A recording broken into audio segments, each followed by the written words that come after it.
Absolutely, Alan and Sean, just as those candidates were arriving, especially with former President Trump just arriving here in the last few minutes, there was certainly a buzz added here. Tonight's debate certainly setting the tone for any future debates between President Biden and former President Donald Trump, but it also gives each man a chance to speak directly to Georgia voters, a group that lately is warming up to the idea of a second Trump term, according to the polls. The most recent polling data of 1,000 Georgia voters reveals former President Trump has a 5% lead over Biden.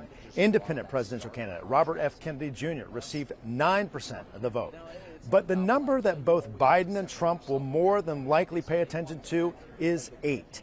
That is the percentage of polled voters who, at this hour, say they have no idea who they will support in November. Tonight, Atlanta News First political reporter Doug Reardon is also here inside McCamish Pavilion. And Doug, both candidates are fresh off campaign events in and around Atlanta. They're hoping to win over voters unsure that either has what it takes to lead this country for the next 4 years. Doug? Right, Blair. You know, these are the same candidates that faced off against each other 4 years ago, and so you would suspect that a lot of people have made up their minds, but it is that very small percentage sometimes that can make a huge difference. We know in Georgia alone, 12,000 votes, actually under that made the difference in 2020, and so if we're talking about 10-12% of people who are undecided, this means a lot for them tonight. For those who are just joining us, let me show you around McCamish Pavilion. It is usually a basketball arena for Georgia Tech. Today it is debate central for the media. There are 85 different countries represented here on the spin room floor. And also we ran into Governor Brian Kemp today from right here in Georgia. He was very proud that this event is happening here in our state.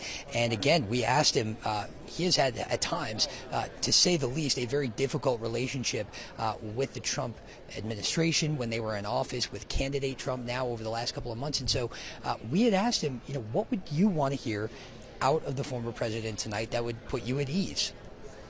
Right. And you know, you've had, I suppose, a fraught relationship at times with former President Trump. What do you want to hear from him tonight that will be valuable for Georgians?